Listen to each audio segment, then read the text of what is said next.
Have you ever been preparing for a big trip and you know you're supposed to be excited because you're going somewhere fabulous and you're going to have lots of fun? However, you have a little bit of a pit in your stomach because you're wondering if you're going to be able to get enough sleep when you're at your destination?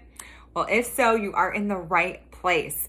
The same thing used to happen to me before I fixed my sleep problems and became a sleep coach. And now I know exactly what I need to do to help myself acclimate to my new surroundings so that I can continue to get those lush 7 hours of sleep. So today I am going to share my tips with you. If you experience sleep issues when you are in a new location, I want you to know that you're not alone. You're experiencing what scientists call the first night effect.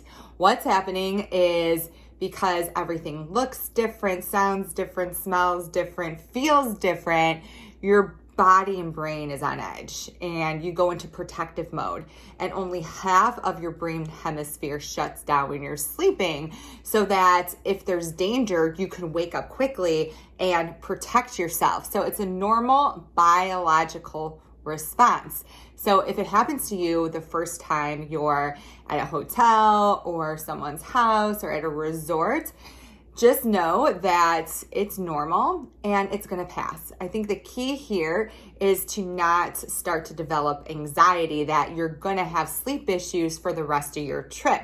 Usually it only takes a day or two to get adjusted so that your brain can completely shut down and you can get good rest. In order to adjust more quickly to your new space, I recommend personalizing it and making it as close to your home environment as possible. Maybe bring a candle that you typically burn at home and burn it before you're going to go to bed. You can diffuse some essential oils. I would recommend wearing a sleep mask to block out any light and stimulation. If you have room in your suitcase or if you're driving, bring your favorite pillow, even a blanket. Whatever you can do to mimic your home environment is going to help your body to feel safe. So while we're talking about sleep environment, make sure your room resembles a little cave, just like I taught you to do at home. You want to make sure that it's dark, cool, and quiet. The ideal sleeping temperature is somewhere around 65 degrees Fahrenheit. So go ahead and turn down that thermostat. You're not paying for the AC. It's really going to help you sleep.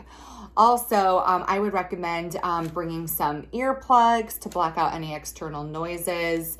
If you're female, make sure that you purchase gender-specific earplugs because most earplugs are made for males who are construction workers, and they're going to be uncomfortable. So I recommend buying foam earplugs. They're typically more comfortable. Also, you can take a step further and purchase the Bose Sleep Buds, which completely block out noise while you're sleeping.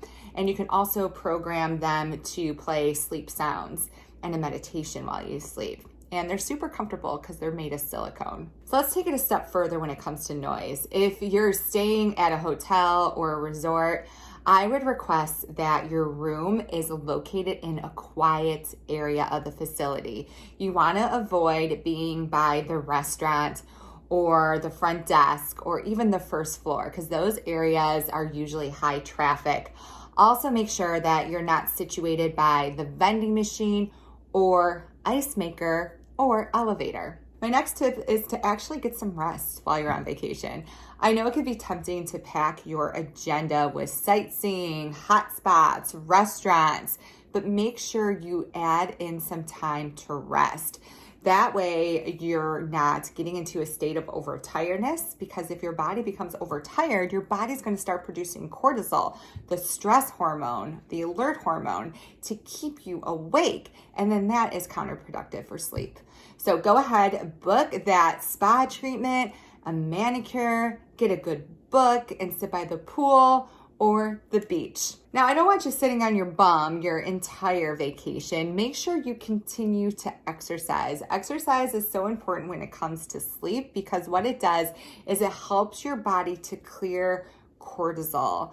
If you are traveling from west to east, I would recommend exercising in the morning because that's actually going to help to energize you, and it actually helps your body to release some cortisol, and then it starts to plummet the rest of the day. So it's going to give you some nice energy when your body probably wants to be sleeping. If you're traveling east to west and want to stay awake a little later, I would schedule your exercise for later in the day so you get that nice little boost of cortisol. This is going to help to keep you awake later in the day so you can enjoy some nightlife. So I don't know about you, but I do tend to drink a little bit more alcohol when I'm on vacation. But that's one thing that we both need to be careful about because alcohol is a sleep sabotager. It inhibits your REM sleep. It dehydrates you, which sends your body into a state of cortisol production because your body thinks that there must be some danger because you're not drinking water. And it also spikes your adenosine. So it's going to make you feel really sleepy. Adenosine is a chemical that connects to neurons in our brains and inhibits brain function. So you're going to feel really sleepy at first, but then you have the rebound effect and your adenosine levels bottom out and you're going to feel wide awake. So do yourself a favor and quit drinking a good 3 hours before you plan to go to bed and drink tons of water. So while we're on the topic of dehydration, make sure you continue to drink enough water throughout the day because dehydration, as I mentioned before, can lead to a sleepless night. Your goal should be to drink half of your body weight in ounces every day. And you might want to drink a little bit more if you're flying because the cabin is very drying, or if you are staying in an arid environment like Phoenix or Vegas. So I hope that these sleep tips allow you to enjoy your next vacation to the fullest. You deserve to take a break and enjoy yourself, and you deserve good rest. If you're struggling to get rest, even when you're at home, and you need some help, I would love to chat with you. You can schedule a free 30-minute discovery call on my website, Kelly Murray Adult Sleep.